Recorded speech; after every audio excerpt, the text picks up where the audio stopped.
Man Islomov Akmal, O'zbekiston Respublikasining Qashqadaryo viloyati Qarshi shahridan keldim. Menda onkologik kasalliklar aniqlangani sababli men bu muolajalarni o'zim yurtida ko'p oldim.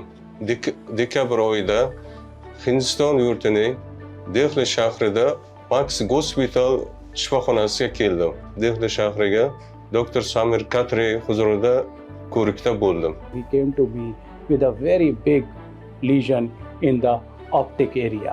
So there was difficulty in seeing also. So we had a discussion in our tumor board, and following that we started him on a chemoimmunotherapy regimen.